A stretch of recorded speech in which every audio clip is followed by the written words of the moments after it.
ಲಿಂಗಾಯತ ಚಳವಳಿ ಬಗ್ಗೆ, ಲಿಂಗಾಯತ ಹೋರಾಟ ಮುಂದೇನು ಅಂತಕ್ಕಂಥದ್ದನ್ನು ಪಾಲ್ಕಿ ಶ್ರೀಗಳು ಈ ಗೋಷ್ಠಿಯನ್ನು ಇಟ್ಟಿದ್ದು ನಮ್ಮೆಲ್ಲರಿಗೂ ಖುಷಿ ಕೊಟ್ಟಿದೆ. ಯಾಕಂದರೆ ಎಲ್ಲಕ್ಕಿಂತಲೂ ಅತಿ ಮಹತ್ವವಾಗಿರ್ತಕ್ಕಂಥ ಲಿಂಗಾಯತರಲ್ಲಿ ಏನಾದರೂ ಕೆಲಸಗಳಿದ್ರೆ 3 ಕೆಲಸಗಳು ಮಾತ್ರ. ಒಂದು ವಚನ ಸಾಹಿತ್ಯದ ಪರಿಷ್ಕರಣೆ ಆಗಬೇಕು, ಅದು ಜಗತ್ತಿನ ಎಲ್ಲ ಭಾಷೆಗಳಿಗೂ ಟ್ರಾನ್ಸ್ಲೇಟ್ ಆಗಬೇಕು. ಮತ್ತು ಎಲ್ಲ ಶರಣರ ಸ್ಥಳಗಳು ವಿಕಾಸ ಆಗಬೇಕು, ಎಲ್ಲ ಶರಣರ ಸ್ಮಾರಕಗಳು ರಕ್ಷಣೆ ಆಗಬೇಕು ಮತ್ತು ಅವುಗಳ ವಿಕಾಸ ಆಗಬೇಕು.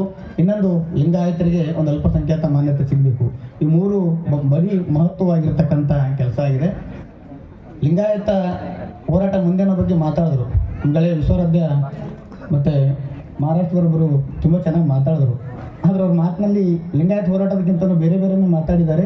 ಅದರ ಅವಶ್ಯಕತೆನೇ ಇತ್ತು, ಅದೇನು ತಪ್ಪೇನಿಲ್ಲ ಅವ್ರು ಮಾತಾಡಿರ್ತಕ್ಕಂಥದ್ದು. ಅದು ನನಗೆ ಈ ಮಠಾಧೀಶರ ಮದುವೆ ಬಗ್ಗೆ ಅವ್ರು ಮಾತಾಡಿರ್ತಕ್ಕಂಥ ಬಗ್ಗೆ ನನಗೆ ತೀವ್ರವಾಗಿರ್ತಕ್ಕಂಥ ವಿರೋಧ ಇದೆ. ಯಾಕಂದರೆ ಅವರೆಲ್ಲರೂ ಇಷ್ಟಪಟ್ಟೆ ಸನ್ಯಾಸಿಗಳಾಗಿದ್ದಾರೆ. ಅವ್ರು ಯಾರಿಗೆ ಏನಪ್ಪ ಅಂದ್ರೆ ನಾವೇನು ಸನ್ಯಾಸಿಗಳಾಗಿದ್ದು ತಿಳ್ಕೊಂಡು ನಾವೇನು ಅವ್ರ ಮನೆ ಮುಂದೆ ಯಾರೂ ಧರಣಿ ಕೂತಿಲ್ಲ. ಅವರು ಇಷ್ಟಪಟ್ಟೆ ಕಾವಿ ಧರಿಸಿದ್ದಾರೆ. ಅದು ಒಂದು ಸನ್ಯಾಸ ಧರ್ಮ ಇದೆ. ಅದ್ರ ಬಗ್ಗೆ ನನಗೆ ಯಾವ ಮಠಾಧೀಶರಿಗೆ ಮದುವೆ ಮಾಡ್ತಕ್ಕಂಥದ್ದು, ನಾವು ಮದುವೆ ಮಾಡ್ತೇವೆ ಅದು ಒತ್ತಾಯನೇ ಆಗುತ್ತೆ. ಅದು ಅವರ ಇಚ್ಛೆ ಪಟ್ಟು ಬಂದರೆ ಎಷ್ಟೋ ಸ್ವಾಮಿಗಳು ನೆನೆ ತೊಗೊಂಡು ಹೋಗ್ತಾರೆ, ಮದುವೆ ಆಗ್ತಾರೆ, ಅದು ಸಹಜವಾಗಿರುತ್ತೆ. ಅದರಲ್ಲಿ ಏನು ತಪ್ಪಲ್ಲ ಅಂತ ಹೇಳುತ್ತಾ, ಒಂದು ಲಿಂಗಾಯಿ ಹೋರಾಟದ ಬಗ್ಗೆ 2 ಗೊಂದಲಗಳಿವೆ. ಒಂದು ನಾಗಮೋಹನ್ ದಾಸರನ್ನು ಹೇಳಿದ್ರು ನನಗೆ ಇಲ್ಲಿ ವೇದಿಕೆಯಲ್ಲಿ ವರದಿ ತಿರಸ್ಕಾರ ಆಗಿದೆ ಅಂತಕ್ಕಂಥದ್ದನ್ನು ಮಾತನ್ನು ನಾಗಮೋಹನ್ ದಾಸರು ಹೇಳಿದ್ರು. ನಮ್ಮ ಜಾಮದಾರ್ ಅವರನ್ನು ಹೇಳ್ತಾರೆ, ಇಲ್ಲ ವರದಿ ತಿರಸ್ಕಾರ ಆಗಿಲ್ಲ, ಕಾರಣಗಳನ್ನು ಕೇಳಿ ವಾಪಸ್ ಬಂದಿದೆ ಅಂತಕ್ಕಂಥನ್ನೇ ಹೇಳ್ತಾರೆ. ಆದರೆ ಈ ವರದಿಗಳ ಕುರಿತು ನಾಗಮೋಹನ್ ದಾಸರು ಒಬ್ಬರು ಹೇಳಿರ್ತಕ್ಕಂಥ ಮಾತೆ ಅಂತಿಮ ಅಲ್ಲ, ಜಾಮದಾರ್ ಅವರು ಹೇಳಿರ್ತಕ್ಕಂಥ ಮಾತೆ ಒಂದು ಅಂತಿಮ ಅಲ್ಲ. ಈ ಚಳವಳಿ ಆದ ನಂತರ ವರದಿ ಏನಪ್ಪ ತಿರಸ್ಕಾರ ಆಗಿದೆಯೋ ಅಥವಾ ವಾಪಸ್ ಬಂದಿದೆಯೋ ಅದ್ರ ಬಗ್ಗೆ ವಿಚಾರಣೆ ಮಾಡ್ತಕ್ಕಂಥ, ಅದ್ರ ಬಗ್ಗೆ ಅಧ್ಯಯನ ಮಾಡ್ತಕ್ಕಂಥ ಒಂದು ಥಿಂಕ್ ಟ್ಯಾಂಕ್ ಮಾಡಬೇಕಾಗಿತ್ತು. ನಾವು ಒಂದು ಕಡೆ ಜನ ಚಳವಳಿಯನ್ನು ಮಾಡಬೇಕಾಗಿದ್ದು, ಅದನ್ನು ಪ್ರತಿರೋಧ ಮಾಡಬೇಕಾಗಿದ್ದು ಎಷ್ಟು ಅವಶ್ಯಕತೆ ಇತ್ತು ಅದನ್ನು ಥಿಂಕ್ ಟ್ಯಾಂಕ್ ಮಾಡಬೇಕಾಗಿತ್ತು. ಯಾಕಂದರೆ ಯಾವುದೇ ಒಂದು ಚಳವಳಿ, ಯಾವುದೇ ಒಂದು ಹೋರಾಟ ಒಬ್ಬ ವ್ಯಕ್ತಿ ಮೇಲೆ ಬಿಡ್ತಕ್ಕಂಥದ್ದು ಅದು ಒಳ್ಳೆಯ ಲಕ್ಷಣ ಅಲ್ಲ. ಅದು ಒಂದು ಥಿಂಕ್ ಟ್ಯಾಂಕ್ ಮಾಡಬೇಕಾಗಿತ್ತು. ಒಂದು ಥಿಂಕ್ ಟ್ಯಾಂಕ್ ಮಾಡಿ ಇದಕ್ಕೆ ಸಂಬಂಧಪಟ್ಟಿರ್ತಕ್ಕಂಥವ್ರು, ಒಂದು ಲೀಗಲ್ ಎಕ್ಸ್ಪರ್ಟ್ ಇದ್ದಾರೆ, ಒಂದು ಧಾರ್ಮಿಕತೆ ಬಗ್ಗೆ ಅಧ್ಯಯನ ಮಾಡಿರ್ತಕ್ಕಂಥ ಎಕ್ಸ್ಪರ್ಟ್ ಇದ್ದಾರೆ, ಒಂದು ಟೀಮ್ ಮಾಡಿ ಆ ಟೀಮ್ ಮೂಲಕ ಮೂವ್ ಆಗಬೇಕಾಗಿತ್ತು. ಅದು ಇಲ್ಲಿವರೆಗೆ ಆಗಿಲ್ಲ. ಅದು ಒಂದು ಲಿಂಗಾಯತ ಹೋರಾಟ ಯಾವ ಸ್ಥಿತಿಗೆ ಬಂದಿದೆ ಅಂದರೆ, ನಾಗಮೋಹನ್ ದಾಸರು ಹೇಳಿರ್ತಕ್ಕಂಥ ಯಾವುದೇ ಹೋರಾಟ, ಯಾವುದೇ ಚಳವಳಿಗೆ ಅದಕ್ಕೆ ಹೋರಾಟ ಯಾವತ್ತು ಜಗತ್ತು ಇಷ್ಟು ಸುಂದರವಾಗಿದೆ, ಇಷ್ಟೊಂದು ಸಹ್ಯವಾಗಿದೆ ಅಂದರೆ ಯಾವುದೋ ರಾಜಕಾರಣಿಗಳಿಂದ ಅಥವಾ ಯಾವುದೋ ಮಠಾಧೀಶರಿಂದ, ಯಾವುದೋ ಸರ್ಕಾರಗಳಿಂದ ಜಗತ್ತು ಇಷ್ಟು ಸುಂದರ ಆಗಿಲ್ಲ. ಏನಾದರೂ ಇವಾಗ ಜಗತ್ತು ಸುಂದರ ಆಗಿದೆ ಅಂದರೆ ಅದು ಜನ ಚಳವಳಿ.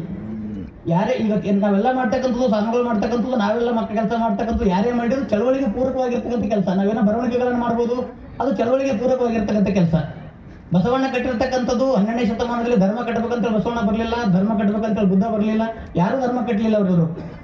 ಅದು ಪರ್ಯಾಯ ಚಳವಳಿ ಕೊಟ್ಟರು. ಚಳವಳಿ ಕಟ್ಟರು, ಮುಂದೆ ಏನಪ್ಪ ಧರ್ಮ ಸ್ವರೂಪ ತಗೊಳ್ತು. ಮತ್ತು ನಾಗಮೋಹನ್ ದಾಸರದ್ದು ಲಿಂಗಾಯತರ ತಲೆಯಲ್ಲಿ ನಮ್ಮ ಬಹಳ ಆರಂಭದಲ್ಲಿ ಏನು ತಪ್ಪಾಗಿದೆ ಅಂದರೆ ಸ್ವತಂತ್ರ ಧರ್ಮ. ಸಂವಿಧಾನದಲ್ಲಿ ಸ್ವತಂತ್ರ ಧರ್ಮ ಮಾನ್ಯತೆ ಕೊಡ್ತಕ್ಕಂಥ ಪ್ರಯೋಜನವೇ ಇಲ್ಲ. ಬರೀ ಇಂಡಿಯಾದಲ್ಲೆಲ್ಲ ಯಾವ ರಾಷ್ಟ್ರ ಸೆಕ್ಯುಲರ್ ಅಂತ ಘೋಷಣೆ ಮಾಡ್ಕೊಂಡಿದೆ, ಯಾವ ರಾಷ್ಟ್ರ ಏನಪ್ಪ ಅಂದ್ರೆ ಇದು ಜಾತ್ಯತೀತ ರಾಷ್ಟ್ರ ಅಂತ ಘೋಷಣೆ ಮಾಡ್ಕೊಂಡಿದೆ. ಆ ದೇಶದಲ್ಲಿ ಒಂದು ಧರ್ಮಕ್ಕೆ ಸ್ವತಂತ್ರ ಅಂತ ಕೊಡ್ತಕ್ಕಂಥ ಪ್ರಯೋಜನ ಸಂವಿಧಾನದಲ್ಲಿ ಇಲ್ಲ. ನಾವು ಆರಂಭದಲ್ಲಿ ಅದೇ ತಪ್ಪು ಮಾಡಿದ್ವಿ. ಎಲ್ಲರೂ ನಮಗೆ ಸ್ವತಂತ್ರ ಧರ್ಮ ಬೇಕು. ಆರಂಭದಲ್ಲಿ ವೇದಿಕೆಗಳಲ್ಲೂ ಸಹ ಅದೇ ಮಾತುಗಳು ಬಂದು. ನಾವು ಬೇಕಾಗಿರ್ತಕ್ಕಂಥ ಏನಪ್ಪ ಲಿಂಗಾಯತರಿಗೆ ಅಲ್ಪಸಂಖ್ಯಾತ ಮಾನ್ಯತೆ ಬೇಕು. ಸರ್ಕಾರದಿಂದ ಏನಪ್ಪ ನಮಗೊಂದು ಗುರುತು ಬೇಕಾಗಿದೆ, ನಮಗೊಂದು ಅಸ್ಮಿತೆ ಬೇಕಾಗಿದೆ. ಎರಡನೇದಾಗಿ ಏನಪ್ಪ ಅಂದರೆ ಸರ್ಕಾರದ ಸೌಲಭ್ಯಗಳು ಬೇಕಾಗಿದೆ. ಇವೆರಡು ಕಾರಣಕ್ಕಾಗಿ ಲಿಂಗಾಯತರು ಏನಪ್ಪ ಅಂದ್ರೆ ಧರ್ಮಕ್ಕೆ ಒಂದು ಇದು ಬೇಕಾಗಿದೆ. ಒಂದು ಕ್ಯಾಬಿನೆಟ್ನಲ್ಲಿಟ್ಟು ಚರ್ಚೆ ಮಾಡಿರ್ತಕ್ಕಂಥ ವರದಿಯನ್ನು ಜಾಮದಾರ್ ಅವರು ಹೇಳಿನಪ್ಲೆ ಅದನ್ನು ಕಾರಣ ಕೇಳಿ ವಾಪಸ್ ಕಳಿಸಿದರೆ, ನಮ್ಮ ನಾಗಮೋಹನ್ ದಾಸರು ಹೇಳಿನಪ್ಲೆ ಅದನ್ನು ತಿರಸ್ಕಾರ ಮಾಡಿದರೆ, ಅದು ಕೇವಲ ಲಿಂಗಾಯತರಿಗೆ ಮಾತ್ರ ಅಲ್ಲ, ಒಂದು ಕ್ಯಾಬಿನೆಟ್ಗೆ ಮಾಡ್ತಕ್ಕಂಥ ಅತ್ಯಂತ ಘೋರವಾಗಿರ್ತಕ್ಕಂಥ ಅವಮಾನ ಅದು. ಯಾಕಂದರೆ ಕ್ಯಾಬಿನೆಟ್ನಲ್ಲಿ ಚರ್ಚೆ ಆಗಿರ್ತಕ್ಕಂಥದ್ದನ್ನು ಸಂಸತ್ನಲ್ಲಿ ಚರ್ಚೆ ಆಗಬೇಕು. ಸಂಸತ್ತಲ್ಲಿ ಚರ್ಚೆನೇ ಹೋಗಿಲ್ಲ. ಅಲ್ಪಸಂಖ್ಯಾತ ಇಲಾಖೆಯಲ್ಲಿ ಇರ್ತಕ್ಕಂಥ ಒಬ್ಬ ಸೆಕ್ರೆಟರಿ ಒಂದು 3 ರಿಂದ 4 ಕೋಟಿ ಸಮುದಾಯ ಉಳಿತಕ್ಕಂಥ ಒಂದು ಜನರ ಮನವಿಯನ್ನು, ಒಂದು ಜನರ ಕೂಗನ್ನು, ಅದು ಜನತಂತ್ರ ಪ್ರಜಾತಂತ್ರ ವ್ಯವಸ್ಥೆಯಲ್ಲಿ ಒಂದು ಕ್ಯಾಬಿನೆಟ್ನಲ್ಲಿ ನಿರ್ಣಯ ಆಗಿರ್ತಕ್ಕಂಥದ್ದನ್ನು ಅವ್ರನ್ನ ತಿರಸ್ಕಾರ ಮಾಡ್ತಾರೆ ಅಂದರೆ ಅವ್ರಿಗೆ ಎಷ್ಟು ದಾಷ್ಟ್ಯ ಇರಬೇಕು. ಅದ್ರಿಗೆ ಇವತ್ತು ದಿವಸ ನಮ್ಮ ಅಳಿವುಳಿನ ಪ್ರಶ್ನೆ ಇದೆ. ಇವತ್ತು ದಿವಸ ಲಿಂಗಾಯತ ಸ್ವತಂತ್ರ ಧರ್ಮ ತಗೊಳ್ಳಿಲ್ಲ ಅಂದರೆ ಇಂಥ ಸಮಾವೇಶಗಳು ಎಷ್ಟು ಮಾಡಿ ಏನು ಉಪಯೋಗ ಇದೆ ಹೇಳ್ರಿ? ಇವೆಲ್ಲ ಬರೀ ಜಾತ್ರೆಗಳಾಗ್ತವೆ. ನಾವೆಲ್ಲರೂ ಅತಿ ಮುಖ್ಯವಾಗಿರ್ತಕ್ಕಂಥ ಕೆಲಸ, ಪ್ರತಿಯೊಬ್ಬರು ಲಿಂಗಾಯತರು ಮಾಡಬೇಕಾಗಿರ್ತಕ್ಕ ಕೆಲಸ, ಲಿಂಗಾಯತ ಧರ್ಮಕ್ಕೆ ಅಲ್ಪಸಂಖ್ಯಾತ ಮಾನ್ಯತೆಯನ್ನು ತಗೊಳ್ತಕ್ಕಂಥದ್ದು ನಮ್ಮೆಲ್ಲರೂ ಅತಿ ಮಹತ್ವದ, ಅತಿ ತುರ್ತಾಗಿರ್ತಕ್ಕಂಥ ಕೆಲಸಗಳು. ಇದು ಆಗಬೇಕಾಗಿದ್ರೆ ಮೊದಲು ಇದಕ್ಕೆ ಎರಡು ಮಾರ್ಗಗಳಿವೆ. ಒಂದು ಕಾನೂನು ಮೂಲಕ ಹೋರಾಟ ಆಗಬೇಕು. ನನ್ನ ಒಂದು ಅಭಿಪ್ರಾಯ ಪ್ರಕಾರ ಕಾನೂನಿನ ಮೂಲಕ, ಇನ್ನೊಂದು ಜನ ಚಳವಳಿಗಳ ಮೂಲಕ. ಒಂದು ಬೀದಿ ಹೋರಾಟ ಆಗಬೇಕು, ಒಂದು ಕಾನೂನು ಹೋರಾಟನ ಆಗಬೇಕು. ಈ ಕಾನೂನು ಹೋರಾಟವನ್ನು JLN ಅಂತಕ್ಕಂಥ ಒಂದು ಜಾಗತಿಕ ಲಿಂಗಾಯತ ಮಹಾಸಭೆಯ ಸಂಘಟನೆ ಇದೆ ಮತ್ತು ಥಿಂಕ್ ಟ್ಯಾಂಕ್ ಇದೆ. ಇವರನ್ನು ಕೇವಲ ಕಾನೂನಿನ ಹೋರಾಟಕ್ಕೆ ಮಾತ್ರ ಇವರನ್ನು ಸೀಮಿತ ಇಡಬೇಕು. ಅವ್ರು ಅದೇ ಕೆಲಸ ಮಾಡಬೇಕು. ಅವರು ಇನ್ನೊಂದು ಜನ ಚಳವಳಿ ಏನಪ್ಪ ಅಂದರೆ ನಮ್ಮ ಮಠಾಧೀಶರ ನೇತೃತ್ವದಲ್ಲಿ ನಡೀಬೇಕು. ನಾವು ಸ್ವಾಮಿಗಳನ್ನು ಏನೇ ವಿರೋಧ ಮಾಡ್ಬೋದು, ನಾವು ಸ್ವಾಮಿಗಳನ್ನು 108 ಬರಿತೇವೆ. ನಾವೆಲ್ಲ ಸ್ವಾಮಿಗಳ ವಿರುದ್ಧ ವರದಿ ಬರೆದ್ರೆ ನಾವೆಲ್ಲ ಫೇಮಸ್ ಆಗಿ ನಾವೆಲ್ಲ ಸ್ವಾಮಿಗಳು ನಾವು ಅನೇಕ ಬರ್ದಿದ್ದೇವೆ, ಅದರಲ್ಲೇ ಎರಡು ಮಾತಿಲ್ಲ. ಆದರೆ ಕಾವ್ಯಗಳನ್ನು ಇವತ್ತು ನಂಬುತ್ತದೆ ಸಮಾಜ. ಒಳ್ಳೆ ಸ್ವಾಮಿಗಳು ಇದ್ದಾರೆ. ಯಾವತ್ತು ಇದರಲ್ಲಿ ಎಲ್ಲ ಸ್ವಾಮಿಗಳು ಕೆಟ್ಟ ಹೋದ್ರು ಅಂದ್ರೆ ನಾವು ಮಾಡೋಕ್ಕತ್ತಲ್ಲ, ಆ ಕಾವ್ಯ ಪರಂಪರೆನ ಆಟೋಮೆಟಿಕ್ ಅಳಿಸೋಗುತ್ತೆ. ಒಳ್ಳೆಯವರು ಇದ್ದಾರೆ. ಯಾರು ಸ್ವಾಮಿಗಳು ನೇತೃತ್ವದಲ್ಲಿ ಈ ಜನ ಚಳವಳಿ ಮುಂದುವರಿಬೇಕು ಅಂದ್ರೆ ಕಾವ್ಯಗಳು ಅಂದ ತಕ್ಷಣ ಇವು ಸರ್ಕಾರದಲ್ಲಿ ಹೆಂಗಿದೆ ನೋಡ್ರಿ, ಒಬ್ಬ ಸ್ವಾಮಿ ಹತ್ರ ಎಷ್ಟು ಓಟಿದೆಯಲ್ಲ ಗೊತ್ತಿಲ್ಲ. ನಾವು 10,000 ಜನ ಹೋದ್ರೆ ಏನಪ್ಪ ಅಂದ್ರೆ ಒಬ್ಬ ಸರ್ಕಾರ ತಲೆಬಾಗಲ್ಲ. ಒಬ್ಬ ಸ್ವಾಮಿ ಹೋದ್ರೆ ಏನಪ್ಪ ಅಂದ್ರೆ ಕರೆಸಿ ಮಾತಾಡ್ತಾರೆ. ಅಲ್ಲಿ ಶಕ್ತಿನೂ ಇದೆ, ಅವ್ರು ಕೆಲಸನೂ ಮಾಡ್ತಾ ಇದ್ದಾರೆ, ತ್ಯಾಗ ಮಾಡ್ತಾ ಇದ್ದಾರೆ, ಎಲ್ಲವೂ ಮಾಡ್ತಾ ಇದ್ದಾರೆ. ಅದ್ರ ಆಚೆಗೂ ಏನಪ್ಪ ಅಂದ್ರೆ ನಮ್ಮಂತ ಯಾರೋ ಚಿಂತಕರು ಬಯಸ್ಕೋತಾರೆ, ಎಲ್ಲವೂ ಮಾಡ್ತಾರೆ. ಪಾಪ ಅವ್ರದ್ದು ದೊಡ್ಡ ತ್ಯಾಗ ಇದೆ. ನಾವೇನೋ ಕಡ್ದು ಗುಡ್ಡ ಹಾಕೋದಿಲ್ಲ, ಕರ್ಕೆ ನಾವು ಏನಪ್ಪ ಅಂದ್ರೆ ಬೈದು ಹೋಗ್ತೇವೆ. ಇದನ್ನು ಏನಪ್ಪ ಅಂದ್ರೆ ವಾಸ್ತವಿಕತೆ ಇದೆ. ಲಿಂಗಾಯತ ಹೋರಾಟ ನಾನು ದಯವಿಟ್ಟು ಇನ್ನು ಬಾಲ್ಕಿ ಗುರುಗಳು, ನಮ್ಮ ಗದಗ ಶ್ರೀಗಳು, ಇಳಕಲಪ್ಪರು ಈ ನಿಮ್ಮ ತಲೆಮಾರು ಹೋಯ್ತಂದ್ರೆ ಮುಂದಿನ ದಿನಮಾನಗಳಲ್ಲಿ ಲಿಂಗಾಯತರ ಬಗ್ಗೆ, ಲಿಂಗಾಯತ ಹೋರಾಟದ ಬಗ್ಗೆ ಒಬ್ಬ ಸ್ವಾಮೀಜಿ ಮಾತಾಡೋದಿಲ್ಲ. ಈಗಾಗಲೇ ನಾವು ಗದಗ ಶ್ರೀಗಳನ್ನ, ಮಾತೆ ಮಾದೇವರನ್ನ, ಇಳಕಲ್ ಮಹಾಂತಗಳನ್ನ ಕಳ್ಕೊಂಡಿದ್ದೇವೆ. ನೀವು 3-4 ಜನ ಒಂದ್ ವೇಳೆ ಬಿಟ್ಟಿದ್ರೆ ಎಲ್ಲ ಸ್ವಾಮಿಗಳು ಆಶೀರ್ವಾದ ಮಾಡೋದು, ಆಶೀರ್ವಚನ ಮಾಡೋದು, ಆರಾಮ್ ಕೊಡ್ರಾರ ಎಲ್ಲರೂ. ಇವಾಗ ಏನು 3,000 ಮಠಗಳು ಸುಮ್ಮನೆ ಹೆಸರು ಹೇಳಕ್ಕೆ ಎಲ್ಲರೂ ನಮ್ಮ ತಲೆ ಮೇಲೆ ಏನಪ್ಪ ಖಾಲಿ ಲೂಟಿ ಮಾಡಿರಾರ. ಅವ್ರು ಪಂಚಪೀಠಾಧೀಶರ ಬಗ್ಗೆ ನಮಗೆ ಯಾವ ತಕರಾರುಗಳಿಲ್ಲ. ಯಾಕಂದ್ರೆ ಪಾಪ ಅವರಿಗೆ ಬಸವಣ್ಣಗೆ ಅವ್ರು ಬಿಟ್ಟರೆ ಅವ್ರೇನಪ್ಪ ನಾಳೆ ಭಿಕ್ಷೆ ಬದಬೇಕಾಗುತ್ತೆ. ಅವರು ಬಸವಣ್ಣ ಅವ್ರು ವಿರೋಧ ಮಾಡ್ತಾರೆ. ಈ ಪೇಜಾವರ ಸ್ವಾಮಿ ಬಗ್ಗೆ ನಮ್ಗೆ ಏನು ತಕರಾರು ಇದೆ, ಅವ್ರು ತತ್ವ ಇದೆ, ಅವ್ರು ಹೇಳ್ತಾರೆ. ಪಾಪ ಅವರು ಪಂಚಪೀಠಗಳ ಅಸ್ತಿತ್ವ ಇದೆ. ನಮ್ದು 5,000 ವರ್ಷ, 10,000 ವರ್ಷ, 20,000 ವರ್ಷ ಅಂತಾರೆ. ಮುಂದಿನ ಈಗ ನೋಡಿ ಇಲ್ಲೇ ಬೀದರ್ ಕೋಟೆ ಇದೆ. ಬೀದರ್ ಕೋಟೆಯಲ್ಲಿ ಹಿಂದೆ ರಾಜರು ಯಾರಾದರೂ ಬಂದು ನಮ್ಮಂತರ ಮನುಷ್ಯರು ಹೋದ್ರು ಮರ್ಡರ್ ಮಾಡ್ತಾ ಇದ್ರು, ಅವ್ರಿಗೆ ಶಿಕ್ಷೆ ಕೊಡ್ತಾ ಇದ್ರು. ಈಗ ನೋಡ್ರಿ ಅಲ್ಲಿ ಹೋಗಿ ಏನಪ್ಪ ಅಂದ್ರೆ ನಾಯಿಗಳೆಲ್ಲ ಹುಚ್ಚಿವಲ್ಲತ್ತಾರೆ, ಯಾರು ಕೇಳಲ್ಲ. ಮುಂದಿನ ದಿನಮಾನಗಳಲ್ಲಿ ಪಂಚಪೀಠದ ಅಡ್ಡಪಲ್ಲಕ್ಕಿ ಮಾಡ್ಕೊಳ್ಳೋ ಅವರು. ಇನ್ನೊಂದು ಸ್ವಲ್ಪ ತನಕ ಅಡ್ಡಪಲ್ಲಕ್ಕಿ ಏನಪ್ಪ ₹3 ಯಾರು ತಗೊಳ್ಳಲ್ಲ. ಅವ್ರು ಏನೇನು ಮಾಡಿದ್ರು ಸಹ ಇಲ್ಲೇ ಇರ್ತಾರೆ. ಅದ್ರ ಬಸವಣ್ಣ ನೋಡ್ರಿ, ನಾವು ಅಮೆರಿಕಾದಲ್ಲಿ ಹೋಗಿ ಮಾತಾಡ್ಬೋದು, ಪಾಕಿಸ್ತಾನದಲ್ಲಿ ಹೋಗಿ ಮಾತಾಡ್ಬೋದು, ಜಗತ್ತಿನ ತುಂಬ ಬಸವಣ್ಣ ಧ್ವಜ ಹಿಡ್ಕೊಂಡು ಮಾತಾಡ್ಬೋದು. ನಮ್ಮ ಬಾಲ್ಕೇಪರ್ ಒಂದೊಂದ್ಸಲ ಅಂತ ಒಬ್ಬ ಸ್ವಾಮಿಗಳು ಏನಪ್ಪ ಅಂದ್ರೆ ಇವರಿಗೆಲ್ಲ ಕಿರೀಟ ಇಡ್ತಾರ, ಉಂಗುರು ಇಡ್ತಾರಪ್ಪ ಅಂತ ಕೇಳ್ತಾರೆ. ಆ ಸ್ವಾಮಿಗೆ ಎಷ್ಟು ಜನ ಇಡ್ತಾರೆ? 2 ತಾಲೂಕದಾಗ ಇಡ್ತಾರೆ ಉಂಗುರು. 3ನೇ ತಾಲೂಕದಾಗ ಸ್ವಾಮಿಗೆ ಯಾರಿಗೂ ನೋಡಿಲ್ಲ. ಆ ಭಕ್ತರು ಮಾತ್ರ ಹೋಗ್ತಾನೆ ಏನು ಮಾಡಿದ್ರು ಸರ್. 3ನೇ ತಾಲೂಕದಾಗ ಎಲ್ಲೋ ಹೋಗ್ತಾನೆ ನೋಡ್ರಿ ಆತ, ಎಲ್ಲೂ ಹೋಗೋದಿಲ್ಲ. ಆದ್ರೆ ಬಸವಣ್ಣ ನಿಮ್ಮ ಜೊತೆ ಇಟ್ಕೊಂಡ್ರೆ ಇವತ್ತಿನ ದಿವಸ ಭಾಳ ಜನ ಹೇಳ್ತಾರೆ ನಾನು ಬಸವಣ್ಣ ಬೆಳೆದೆ, ಲಿಂಗಾಯತ ಹೋರಾಟ ಬೆಳೆದೆ ಅಂತ ತಿಳ್ಕೊಂಡು. ಬಸವಣ್ಣ ನಾವೇನು ಮಾಡ್ತಾರೆ? ಬಸವಣ್ಣ ಒಂದು ವಚನ ಹೊಟ್ಟೆ ತುಂಬ ಜನಗಳಾಗಲ್ಲರು. ಲಿಂಗಾಯತ ತತ್ವದಲ್ಲಿ ಸತ್ವ ಇದೆ ಅನ್ನೋ ಕಾರಣಕ್ಕಾಗಿ ತತ್ವ ಬದುಕಿದೆ, ಬೆಳೆದಿದೆ. ಅನೇಕ ಜನರು ಅದರಲ್ಲಿ ಲಿಂಗಾನಂದಪ್ಪಗಳು, ಮಾತೆ ಮಾದೇವರು, 106 ಮಠಾಧೀಶರು, ಲಿಂಗಾಣ ಸತ್ಯಂಪೇಟೆ ಅಂತಕ್ಕಂಥ ಗೃಹಸ್ಥರು, MM ಕಲಬುರ್ಗಿಯವರು 14 ವರ್ಷಗಳ ಕಾಲ ಬಸವಣ್ಣ ಕನ್ನಡ ಬಿಟ್ಟೆ ಪುಣ್ಯಾತ್ಮ ಏನೂ ಮಾತಾಡಲಿಲ್ಲ. ಅತಿ ದೊಡ್ಡ ಕೊಡುಗೆ ಏನಪ್ಪ ಅಂದ್ರೆ ಈ ಹೋರಾಟಕ್ಕೆ ಯಾರಾದ್ರು ಕೊಟ್ಟರೆ ಒಂದು MM ಕಲಬುರ್ಗಿ ಅವರು. ನಾವೇನಾದ್ರೂ ಹಾದಿ ಬೀದಲ್ಲಿ ಏನಾದರೂ ಮಾತಾಡೋದು ನಡೀತದೆ. ಅಕಾಡೆಮಿಕ್ ಆಗಿರ್ತಕ್ಕಂಥ ದಾಖಲೆಗಳನ್ನು ಒದಗಿಸಿರ್ತಕ್ಕಂಥವ್ರು MM ಕಲಬುರ್ಗಿ ಅವರು. ಆ ಕಾರಣಕ್ಕಾಗಿ ಅವ್ರನ್ನ ಹತ್ಯೆ ಮಾಡಿದೆ. ನಾನು ದಯವಿಟ್ಟು ಒಂದು ಮಠಾಧೀಶರಲ್ಲಿ ಒಂದು ಮನವಿ ಮಾಡ್ಕೊಳ್ತಾ ಇದ್ದೀನಿ. ನಿಮ್ಗೆ ಏನೇನೋ ಒತ್ತಡಗಳಿರ್ತವೆ, ಏನೇನೋ ಕಾರಣಗಳಿರ್ತವೆ. ನಮ್ಮ ಹೋರಾಟದ ವಿರುದ್ಧ ನಮ್ಮ ಲಿಂಗಾಯತ ತತ್ವವನ್ನು ನಿರ್ಣಯ ಮಾಡಬೇಕಂತಕ್ಕಂಥದ್ದನ್ನು ನಾವು ಕನಸನ್ನು ಕಟ್ಕೊಂಡಿರ್ತಕ್ಕಂಥದ್ದು RSS ಸಂಘಟನೆ. ಈ ಸಂಘಟನಾ ವ್ಯಕ್ತಿಗಳನ್ನು ನೀವು ಯಾರೇ ಕರೀರಿ, ನಾವು ಅದನ್ನು ವಿರೋಧ ಮಾಡ್ತೇವೆ. ಮಠಗಳಿಂದ BJP ಅವರನ್ನು ಕರೀರಿ, ಪಕ್ಷ ಇರುತ್ತೆ, MLA ಕರೀರಿ, ಶಾಸಕರನ್ನ ಕರೀರಿ, ಯಾರನ್ನು ಬೇಕಾದ್ರೆ ಕರೀರಿ. ಪ್ರಜಾಪ್ರಭುತ್ವ ಇದೆ, ಬರಲೇಬೇಕಾಗುತ್ತೆ, ಕರೀರೋದಕ್ಕೆ ನಮಗೆ ಸ್ವಾಗತ ಇದೆ. ನಮ್ಮ ಅಸ್ಮಿತೆಯನ್ನು ಹಳಸಾಗ್ತಾ ಇದ್ದಾರೆ. ಒಂದು ವಚನ ದರ್ಶನ ಅಂತಕ್ಕಂಥ ಪುಸ್ತಕವನ್ನು ಜಾರಿ ತರ್ತಾರೆ. ಮುಕುಂದ ಬರ್ತಾನೆ, BL ಸಂತೋಷ್ ಬರ್ತಾನೆ, ದತ್ತಾತ್ರೇಯ ಹೊಸಬಳೆ, ಮುಂದಿನ ದಿವಸ RSS ಸರಸಂಚಾಲಕ ಆಗೋರು, ಅವರ ಪುಸ್ತಕ ಬಿಡುಗಡೆ ಬರ್ತಾರೆ. ಏನು ಅರ್ಥ ಇದು? ಒಂದು ಸಣ್ಣ ಪುಸ್ತಕ ಮಾಡಿ ಒಂದು ಕುಂಭಮೇಳ ಕರೀತಾರೆ ಲಿಂಗಾಯತರನ್ನ.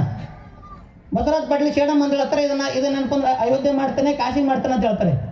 ಒಂದು 10,000 ಒಂದು ಬಸವ ಕಲ್ಯಾಣಕ್ಕೆ ಸಮ ಅಲ್ಲ. 10,000 ಕಾಶಿಗಳಿಗೆ ಒಂದು ಬಸವ ಕಲ್ಯಾಣ, 10,000 ಕಾಶಿಗಳಿಗೆ ಒಂದು ಬಸವ ಕಲ್ಯಾಣ ಸಮ ಅಲ್ಲ. ಆ ಪುಣ್ಯಾತ್ಮ ಬರ್ತಾರೆ, ಇಲ್ಲಿ ಇದು ಕಾಶಿ ಮಾಡ್ತಾನೆ ಅಂತಾರೆ. ಮುಖ್ಯಮಂತ್ರಿಗೆ ಏನಪ್ಪ ಅಂದ್ರೆ ಇದು ಕೊಡ್ತಾರೆ, ಆ ನಂದಿ ಕೊಡ್ತಾರೆ. ಈ ರೀತಿಯಾಗಿರ್ತಕ್ಕಂಥದ್ದೇ ನಿಮ್ಮೆಲ್ಲರೂ ತ್ಯಾಗ, ನಿಮ್ಮೆಲ್ಲರೂ ಹೋರಾಟ. ನಿಮ್ಮಂಥ ಸ್ವಾಮಿಗಳ ಮುಂದಿನ ದಿನಮಾನಗಳಲ್ಲಿ ಯಾರೂ ಸಿಗಲ್ಲ. ನೀವೇನಾದರೂ ಇಳಕಲಪ್ಪಗಳಿರ್ಬೋದು, ಬಾಲ್ಕೇಪರ್ ಇರ್ಬೋದು, ನಿಮ್ಮ ಹತ್ರ ಕೈ ಮುಗಿದು ವಿನಂತಿ ಮಾಡ್ಕೊಳ್ತದೆ ನೀವು ವೇದಿಕೆಗಳ ಮೂಲಕ. ನೀವು ಹೋರಾಟದ ನೇತೃತ್ವವನ್ನು ತಗೋರಿ. ಈ ಹೋರಾಟದ ಚಲ್ತಿ ಬರೀ ಇದೇ ಎಂತೆಂಥದ್ದು ನೋಡ್ರಿ, ಎಂತೆಂಥ ಸರ್ವಾಧಿಕಾರಿಗಳು ದೇಶಗಳು ಸತ್ಯನಾಶ ಹೋಗ್ಯಾವ. ಜನ ಚಳವಳಿಗೆ ಮಣಿತಕ್ಕಂಥ ಯಾರೂ ಇಲ್ಲ ಈ ಜಗತ್ತಿನಲ್ಲಿ. ಜನ ಚಳವಳಿಗೆ ಮಣಿತಕ್ಕಂಥ ಶಕ್ತಿ ಈ ಜಗತ್ತಿನಲ್ಲಿ ಯಾರೂ ಇಲ್ಲ. ಹಿಟ್ಲರ್ ಅಂತ ಹಿಟ್ಲರು 2 ಕೋಟಿ ಜನರಿಗೆ ಕ್ರೂರವಾಗಿರ್ತಕ್ಕಂಥ ಹತ್ಯೆ ಮಾಡಿರ್ತಕ್ಕಂಥ ಹಿಟ್ಲರು. ಅಂತ ಹಿಟ್ಲರೇ ತಲೆಬಾಗಿದ್ದಾನೆ, ಕೊನೆಗೆ ಆತ್ಮಹತ್ಯೆ ಮಾಡ್ಕೊಂಡು ಸತ್ತಿದ್ದಾನೆ ಆತ ನೀಡಕ್ಕೆ ಗಂಬಗಿಯಲ್ಲಿ. ಜನ ಚಳವಳಿ ಯಾರ ಬಗೆಯಲ್ಲಿ ಹೇಳ್ರಿ? ಆ ಪಾಪ ಯಾರೋ ಸರ್ಕಾರದವ್ರು ದುಡ್ಡು ಕೊಟ್ಟರು, ನಾವೆಲ್ಲ ಜನ ಸೇರಿದ್ರೆ ಚಳವಳಿ ಮಾಡ್ತಾ ಹೋಗ್ಬಿಟ್ಟು ಅದು ಗ್ರೌಂಡ್ ಲೆವೆಲ್ ತೆಗೆದುಕೊಂಡು ಹೋಗಲಿಲ್ಲ ನಾವು. ಇನ್ನೊಂದು ಅನೇಕ ಮಠಗಳಲ್ಲಿ ಜಗಳಗಳವ. ಇನ್ನು ರಾಷ್ಟ್ರೀಯ ಬಸವಳು ಅಂತ ದೊಡ್ಡ ಸಂಘಟನೆ ನೋಡೋದು. ಅದು ಎಷ್ಟು ದೊಡ್ಡ ಸಂಘಟನೆ ಏನಪ್ಪ ಅಂದ್ರೆ ಇವತ್ತಿಗೂ ಏಕದೇವಪನಿಷ್ಠರು ಎಲ್ಲಾದ್ರೂ ಸಿಗ್ತಾರೆ ಅಂದ್ರೆ ಒಂದು ಇಳಕಲ್ ಮಠ ಸುತ್ತಮುತ್ತ ಸಿಗ್ತಾರೆ, ಒಂದೇನಪ್ಪ ಅಂದ್ರೆ ನಮ್ದು ರಾಷ್ಟ್ರೀಯ ಬಸವಳ ಸುತ್ತಮುತ್ತ ಸಿಗ್ತಾರೆ, ಮತ್ತೆ ಬಾಲ್ಕಿ ಮಠ ಸುತ್ತಮುತ್ತ ಸಿಗ್ತಾರೆ. ಇದ್ರ ಬಿಟ್ಟರೆ ಬೇರೆ ಕಡೆ ಎಲ್ಲೂ ಸಿಗೋದಲ್ಲ. ಆದ್ರೆ ಇವತ್ತು ನೋಡಿ ಆ ಹೋರಾಟದ ಶಕ್ತಿ ಜಗಳದಾಗೆ ಅವ್ರ ಶಕ್ತಿ ವೇಸ್ಟ್ ಆಗ್ಬಿಡ್ತು. ಬಟ್ ಅಕ್ಕ ನೋಡ್ರಿ ಎಂಥ ಒಂದು ಸಂಘಟನೆ ಕಟ್ಟಿದ್ರು ಅಕ್ಕ ಅನ್ಕೊಂಡ ನಂಬಿಕೆಪಟ್ಟರು. ಜಗಳ ಕಾಲ ಅವ್ರ ಸಂಘಟನೆ ಎಲ್ಲಿ ಹೋದ್ ನೋಡ್ರಿ, ಬೀದರ್ನಲ್ಲಿ 10,000 ಜನ ಸಂಘಟನೆ ಮಾಡ್ತಾ ಇದ್ರು. ಅದು ನಾಶಕ ನಿಮ್ದಲ್ಲ, ಬಸವಣ್ಣಗೆ ಹಾನಿ ಆಗಿದ್ದದು, ಬಸವ ತತ್ವಕ್ಕೆ ಹಾನಿ ಆಗಿದ್ದದು. ಒಂದು ವೇಳೆ ನಿಮ್ಮ ಮಠಗಳಲ್ಲಿ ಜಗಳನ್ನ ಇಟ್ಕೋರಿ, ನಿಮ್ಮ ಮಠಗಳ ಜಗಳ ಇಟ್ಕೋರಿ, ನಮ್ದು ಸಂಸಾರದ ಗಂಡ ಅಂತ ಜಗಳ ಇರ್ತಾವ. ನಿಮ್ಮ ಮಠದಲ್ಲಿ ಜಗಳ ಇಟ್ಕೊಂಡು ಬೇಡ ಅಂತ ಇಲ್ಲ, ಜಗಳ ಅಂತ ಬಿಡ್ಕೊಟ್ರಂದ್ರೆ ಭಾಳ ಚಲೋ ಅದ. ನಿಮ್ಮ ಪ್ರತಿಷ್ಠೆ ನಿಮ್ಮಿಂದ ಜಗಳಗಳನ್ನು ಬಿಟ್ಟು ಲಿಂಗಾಯತ್ ಹೋರಾಟಕ್ಕಾಗಿ ನೀವು ಫುಲ್ ಟೈಮ್ ಕೊಡ್ರಿ. ಕೇವಲ 5 ರಿಂದ 10 ವರ್ಷಗಳಲ್ಲಿ.